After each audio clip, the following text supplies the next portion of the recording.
한 여인이 있었습니다. 그 여인은 생후 6주 만에 시력을 잃게 되었고요. 앞을 보지 못했습니다. 남들이 볼 때는 참 힘들고 어려운 인생을 살았을 것 같았던 그녀는 30살이 되던 해에 어느 교회에서 열린 집회에서 예수님이 자기를 위해 돌아가셨다라는 것을 인격적으로 믿게 된 후 그녀는 주님을 향한 절절한 사랑 고백을 했습니다. 그리고 그녀는 그 후로 약 9천 곡 이상의 찬송시를 작사했고요. 그리고 그녀가 92세가 되었을 때 그녀의 생일을 축하하는 사람들에게 이렇게 이야기를 했다고 합니다. 이 세상에서 나보다 더 행복한 사람이 있으면 데려오세요. 그 사람과 악수하고 싶네요. 이 여인은 우리가 즐겨 부르는 찬송가 288장 예수를 나의 구주 삼고를 작사한 크로스비 여사입니다. 그녀가 작사한 1절 가사는 이렇게 됩니다. 예수를 나의 구주 삼고 성령과 피로써 거듭나니 이 세상에서 내 영혼이 하늘의 영광 누리도다. 내 영혼이 하늘의 영광을 누리게 된 이유를 예수를 나의 구주로 삼았고 성령과 피로써 거듭났다고 찬양시를 작사한 크로스비 여사는 밝히고 있지요. 크로스비 여사는 조금 전에 말한 대로 태어난 6주 만에 시력을 잃었고 평생 동안 앞을 보지 못하는 그런 삶을 살았습니다. 그런데 그런 그녀가 하늘의 영광을 누리며 살았다고 고백하는 것을 보면 참으로 정말 놀라운 하나님의 은혜를 경험한 사람이라고 말할 수 있습니다. 크로스비 여사만 그러하겠습니까? 오늘 수요 예배에 참여하신 우리 모두도 그런 사람들이고 우리 집에서 처소에서 예배를 드리는 모든 분이 다 하늘의 영광을 누리신 분들이시지요. 그런데 오늘 이 하늘의 영광을 맛보고 싶었던 사람, 너무나도 궁금했던 한 사람이 성경에 기록되어 있습니다. 우리의 시각을 6월절이 끝난 예루살렘의 어느 작은 방으로 한번 돌려보겠습니다. 그 작은 방에서 너무나도 하늘의 영광이 궁금했던 한 사람이 한 청년을 찾아옵니다. 찾아온 사람의 이름은 니고데모고요. 한 청년은 예수라는 사람입니다. 요한복음 3장에 보면 그 성경에서 니고데모라는 사람의 신분을 지도자이며 바리새인이라고 밝히고 있습니다. 당시 바리새인 우리가 잘 알고 있지요. 어떤 사람들을 바리새인이라고 이야기했을까요? 바리새란 뜻은 스스로 구분하다 그리고 분리하다라는 그 뜻을 가진 단어입니다. 무엇을 구별하고 어디서부터 분리할까요? 율법을 지키지 않는 사람들, 아유 저리 가, 난 니네들하고 다른 존재야, 이렇게 분리하고요. 율법을 진실하게 지키는 경건한 사람들을 스스로 칭하는 그 말이 바리새, 그리고 그렇게 살아가는 사람들을 바리새인이라고 했습니다. 이들은 하나님께서 모세를 통해 주신 율법을 지키면 그 율법을 잘 지키면 구원받을 수 있다고 이야기했고요. 자신들이 율법을 지키는 것뿐만 아니라 다른 이들도 율법을 지키라고 이야기했습니다. 그리고 그렇게 살지 못하는 사람들을 손가락질하며 정죄하기도 했지요. 그리고 니고데모를 가리켜서 또 지도자라고 했는데요. 이는 이스라엘 사람들 최고 그 권력 기구인 공의회의 회원임을 뜻합니다. 가장 일반적으로는 가장 높은 권력을 가지고 있고요. 그다음 대제사장들도 공의회 회원이라고도 합니다. 그러한 종교적 전통과 지위를 가진 사람이 예수님을 찾아왔습니다. 성경에 보면 밤에 찾아왔다라고 합니다. 몰래 찾아온 것이지요. 니고데모는 왜 밤에 몰래 예수님을 찾아왔을까요? 니고데모는 이 세상의 삶과 그리고 율법적인 삶뿐만 아니라 영원에 대해서 매우 관심이 있었던 사람이었습니다. 그리고 영생 얻는 방법도 궁금해하는 사람이었습니다. 니고데모는 자신에게 있는 영혼과 영생에 대한 의문점을 가지고 예수님을 찾아왔는데요. 자기의 신분이 바리새인이고 공의회 회원, 지도자이다 보니 사람들이 볼 때 예수님을 찾아오면 안 되기에 그는 밤에 몰래 예수님을 찾아왔습니다. 그렇게 예수님을 찾아온 니고데모가 요한복음 3장 2절에서 예수님께 이렇게 묻습니다. 그가 밤에 예수께 와서 이르되 랍비여, 우리가 당신은 하나님께로부터 오신 선생인 줄 아나이다. 하나님이 함께 하시지 아니하시면 당신이 행하시는 이 표적을 아무도 할 수 없습니다. 이렇게 예수님한테 말을 먼저 겁니다. 니고데모가 조금 전에 말한 표적이라는 것은요, 요한복음 2장에 기록된 대로 예수님께서 성전을 깨끗하게 하신 일뿐만 아니라 6월절에서 많은 일들을 행하셨다라고 성경에 기록되어 있는데요, 그런 일들을 말합니다. 하나님으로부터 오지 않았으면 그 일들을 행할 수 없다라고 예수님께 그렇게 말씀을 드린 거지요. 니고데모의 이 말에 예수님께서 3절에서는 이렇게 답하십니다. 예수께서 대답하여 이르시되 진실로 진실로 내게 이르노니 사람이 거듭나지 아니하면 하나님의 나라를 볼 수 없다라고 예수님 말씀하십니다. 예수님께서는 니고데모가 와서 예수님에게 물어보는 질문의 목적을 알고 계셨습니다. 니고데모가 영원과 하나님의 나라에 대해 궁금해하는 그 마음을 예수님은 아시고, 사람이 거듭나지 않으면 하나님의 나라를 볼 수 없다라고 말씀하셨습니다. 그런데 니고데모는 너무 궁금한 거예요. 거듭난다? 야, 이게 도대체 어떤 뜻이지? 그래서 다시 한번 이렇게 묻죠. 아니, 사람이 어떻게 엄마의 태에 다시 들어갑니까? 이렇게 질문합니다. 그때 예수님께서는 니고데모에게 육신으로 거듭나는 것이 아니라 물과 성령으로 나지 않으면 하나님 나라를 볼 수 없다라고 말씀하셨습니다. 예수님께서 니고데모에게 말씀하셨던 거듭나다라는 이 표현은요, 위로부터, 즉 하늘로부터 다시 태어나는 것을 의미합니다. 니고데모가 믿고 있고 꼭 지켜야 한다고 정말 금과 옥조처럼 붙들고 있는 율법으로는 거듭나지도, 하나님을 그리고 볼 수도 없고, 오직 위로부터, 하나님으로부터 오는 은혜로 사람이 거듭나야만 하나님의 나라를 볼 수 있다라고 예수님 말씀하신 것이지요. 그리고 예수님께서는 니고데모와 대화를 이어가시다가 영원한 생명, 찬송가 288장 1절의 가사에 기록된 하늘의 영광을 누리는 방법에 대해서 이렇게 말씀하시는데, 우리 자막 보고 같이 한번 읽어보실까요? 하나님이 시작. 하나님이 세상을 이처럼 사랑하사 독생자를 주셨으니 이는 그를 믿는 자마다 멸망하지 않고 영생을 얻게 하려 하심이라. 아멘. 우리가 잘 아는 말씀이고요, 숨질 때도 잊으면 안 되는 그런 말씀인데요, 우리가 이 땅에서 어떻게 하늘의 영광을 누리면서 살아갈 수 있겠습니까? 예수님께서 말씀해 주신 것은 딱 하나입니다. 다른 방법이 없습니다. 그 방법은 하나님으로부터 오신 하나님의 아들을 믿으면 멸망하지 않고 영생을 얻게 된다고 예수님께서는 니고데모에게 그리고 우리에게 말씀해 주셨습니다. 장면을 한번 또 바꿔보겠습니다. 고린도 지방의 한 집으로 한번 또 가보겠습니다. 그곳에는 바울이라는 이름하는 사람이 있었습니다. 그리고 열정적으로 어떤 이야기를 하고 그 글을 받아 적는 더디오라는 사람도 있었습니다. 바울이 막 열심히 이야기를 합니다. 그리고 더디오는 그걸 받아 적었습니다. 그리고 그 적은 글을 베베라는 여자 집사를 통하여서 로마에 있는 성도에게 보내라고 바울이 이야기를 해줬습니다.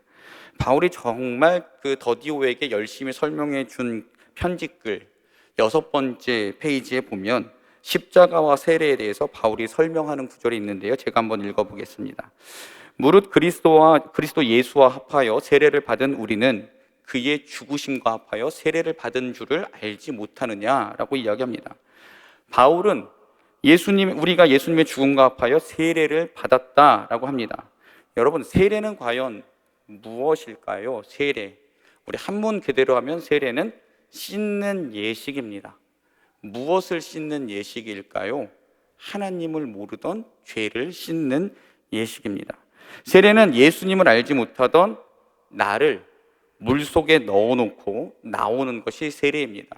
지금 우리 장로교 교단에서 세례는 물을 찍어서 머리에다가 세례를 주면서 성부와 성자 성령으로 세례를 주노라 하지만, 예수님 당시의 세례는 어떻게 했었냐 하면 세례받는 사람을 물속에다가 푹 집어넣죠. 지금도 가끔 냇가에서 그렇게 그 세례를, 침례를 행하는 곳도 있는데요, 세례 받는 사람이 물속에 훅 들어갑니다. 그리고 그때 세례자가 이야기를 하지요. 내가 성부와 성자와 성령의 이름으로 세례를 주노라고 이렇게 건집니다. 그런 이 물 속에는 누가 남냐 하면 하나님을 모르던 나, 하나님에게 죄를 지은 나, 하나님과 눈을 마주치지 않고 하나님과 등 돌리고 있던 내가 그 물 속에 남습니다. 그럼 올라오는 존재는 어떤 존재일까요? 이제는 하나님과 연합한, 하나님을 바라보는, 하나님과 눈 마주치는 그런 존재가 올라오게 됩니다. 로마에 보내는 편지에 기록된 예수님과 합하여 세를 받았다는 것은 예수님께서 십자가에서 돌아가실 때 우리도 골고다 십자가에서 예수님과 함께 죽었다라는 것을 의미합니다. 그럼 이때 죽은 나는, 예수님과 함께 십자가 달려 죽은 나는 여러분 어떤 존재일까요? 하나님을 몰라서 죄 가운데 있던 나입니다. 나도 예수님과 합하여 십자가에서 죽었습니다. 그 예수님과 합하여 십자가에서 죽었다라는 그 말은 세례받을 때 물 가운데 하나님을 모르는 나를 놓고 나오는 것처럼 나는 이미 십자가에서 예수님이 돌아가실 때 나의 죄된 모습도 죽었습니다 라는 그 이야기입니다. 4절에 보면 그 이야기를 잘 풀어놓고 있는데요, 우리 자막 보시면서 한번 같이 읽어보시겠습니까?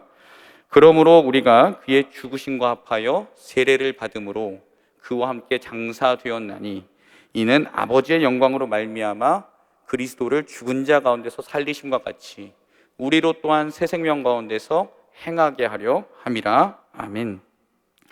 바울은 로마서 6장 4절에서 예수님의 십자가 죽으심과 합하여 우리는 예수님과 함께 죽었다고 합니다. 누가 죽었을까요? 조금 전에 이야기했던 대로 예수님을 모르는 니고데모의 말로 표현해 보면 거듭나지 못한, 찬송가 288장의 가사대로 하면 하늘의 영광을 누리지 못하는 내가 죽었습니다. 그리고 하나님께서 예수님을 죽은 자 가운데서 살리심 같이 우리도 새 생명 가운데서 행하게 하신다고 하는데, 이 새 생명 무엇을 말합니까? 거듭난 삶, 하나님의 영광을 누리는 삶을 의미합니다. 누가 그렇게 하신다고 하시죠? 아버지의 영광, 하나님의 능력, 거듭난다라고 했을 때 하늘로부터 내려오는 그 은혜를 의미합니다. 계속해서 5절부터 보게 되면 이 말씀이 이어지는데요, 만일 우리가 그의 죽으심과 같은 모양으로 연합한 자가 되었으면 또한 그의 부활과 같은 모양으로 연합한 자도 되리라.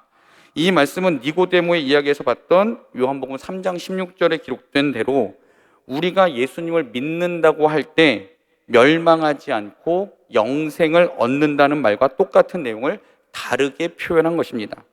십자가에서 예수님과 함께 우리의 죄가 죽어서 우리가 하나님을 알게 되었고, 예수님을 믿음으로 인해 우리가 하나님과 연합하게 되었는데, 하나님과 여러분 우리가 연합하게 되면 어떻게 될까요?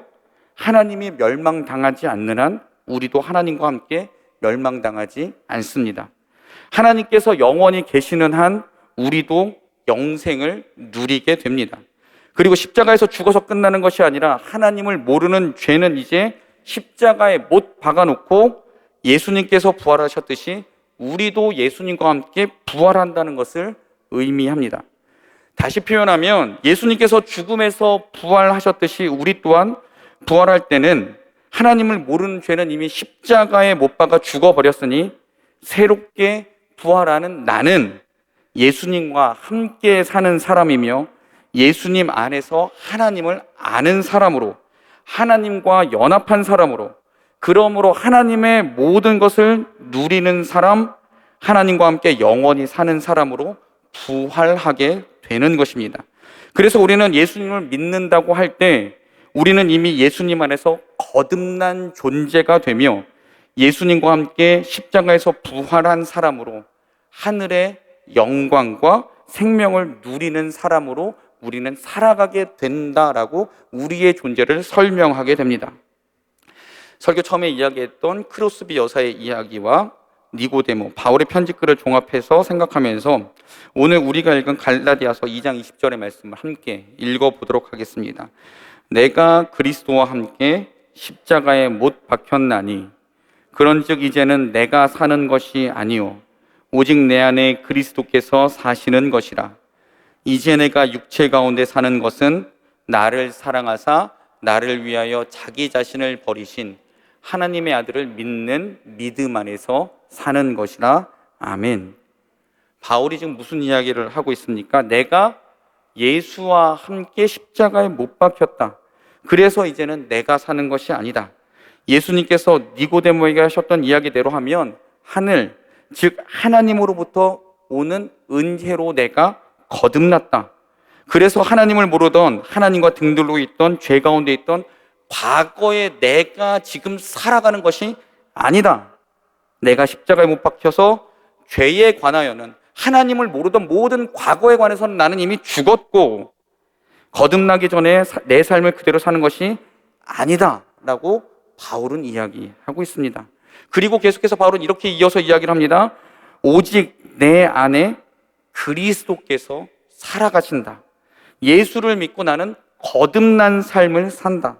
나로서는 할 수 없지만 하나님의 은혜로 예수를 믿고 거듭나고 구원받아 나는 지금 하늘의 영광을 누리며 살고 있다라고 바울은 이야기합니다. 그 영광과 은혜를 경험한, 바울과 똑같은 은혜를 경험한 크로스비 여사는 찬송가 288장 3절 가사에서 이렇게 고백합니다. 주 안의 기쁨 누림으로 마음의 풍랑이 잔잔하니 세상과 나는 간 곳 없고 구속한 주만 보이도다. 예수를 나의 구주 삼고 성령과 피로써 거듭난 후 주 안에서 구원의 기쁨을 누리게 되니 예수를 모를 때에 나는 사라지니 세상과 나는 간 곳 없고 보이지 않고 오직 내 삶에 누구만 보인다라고 고백을 합니까? 오직 예수만 보인다라고 고백을 합니다. 크로스비 여사는 이렇게 구원의 감격을 노래하면서 후렴의 가사를 이어가지요. 이것이 나의 간증이요 이것이 나의 찬송일세 나 사는 동안 끊임없이 구주를 찬송하리로다. 아멘. 예수를 나의 구주 삼고 예수님으로 인해 구원받은 나는 내가 살아가는 동안 예수님만이 나의 구원자 되십니다. 나의 삶 가운데 주님이 전부이십니다. 이렇게 찬송을 부르고 간증하며 살겠다는 것이 작사자의 고백입니다. 이렇게 주님께 드리는 믿음의 고백이 비단 크로스비 여사만의 고백일까요? 아니지요. 사도 바울의 고백이기도 하지요. 우리가 읽은 갈라디아서 2장 20절 후반부에는 이런 말씀이 기록되어 있는데요. 내가 지금 육신 안에서 살고 있는 삶은 나를 사랑하셔서 나를 위하여 자기 몸을 내어주신 하나님의 아들을 믿는 믿음 안에서 살아가는 것입니다. 아멘. 내가 지금 내 육신을 가지고 살아가는 동안, 있는 동안 내가 살아가는 삶은 내 삶이 아니라 나를 사랑하셔서 나를 위해 자기 몸을 십자가에서 내어주신 하나님의 아들 예수 그리스도를 믿는 믿음 안에서 살아갑니다 라고 바울은 그렇게 고백합니다. 바울의 고백은 무엇을 의미할까요? 내가 살아가는 삶은 예수님 안에서 예수님을 위하여 예수로 인해 살아가는 삶입니다. 예수님을 구주로 삼고 예수님과 동행하면서 내 삶을 통해 예수님을 드러내며 표현하며 증거하고 예수님을 전하는 삶입니다 라고 말로서만 그친 게 아니라 바울은 자신의 전생애를 통해 이 구절을 고백했고 이 고백을 전했고 증명하며 살았습니다.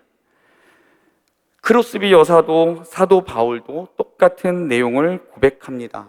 어떤 내용일까요? 예수님이 나의 구주이십니다. 예수님을 믿음으로 인해 나는 거듭났습니다.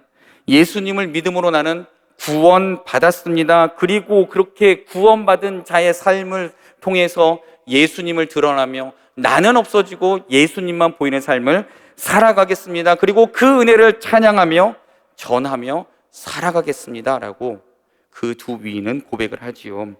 사랑하는 여러분, 크로스비 여사와 바울뿐만 아니라 우리 믿음의 선배들 또한 믿음의 고백을 그렇게 하며 살아가지 않으셨을까요? 우리 믿음의 선배들은 수많은 어려움과 아픔과 눈물 가운데에도 오직 다른 것 바라보지 않고 예수님만이 나의 구주가 되십니다.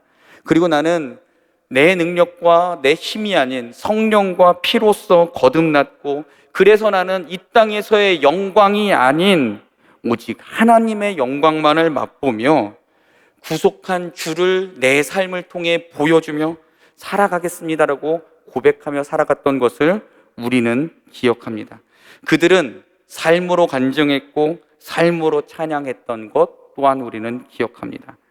그렇다면 이제 우리도 예수를 나의 구주로 삼고 성령과 피로써 거듭난 삶을 살아가는 사람의 삶이 이 땅에서 어떻게 하늘의 영광을 누리는지, 어떻게 주님만 보이며 살아가는지 우리 또한 증명하면서 살아가야 하지 않겠습니까?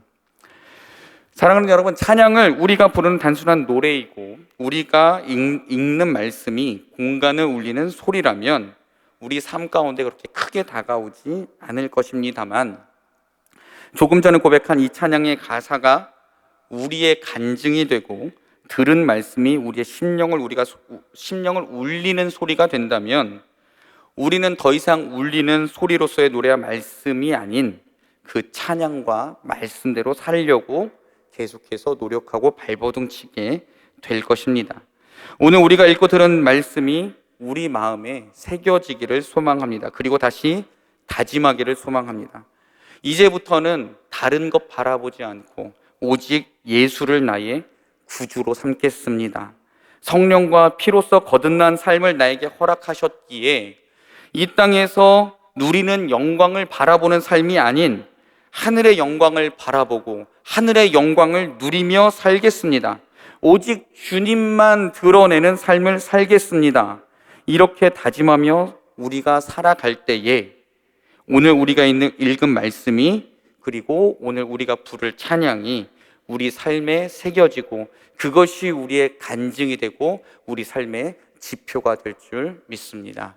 사랑하는 여러분, 예수를 나의 구주로 삼으셨습니까? 성령과 피로써 거듭나셨습니까? 그렇다면 이제는 하늘의 영광을 보며 누리며 하늘의 영광대로 살아갈 수 있는 우리들이 되기를 주님의 이름으로 부탁드립니다.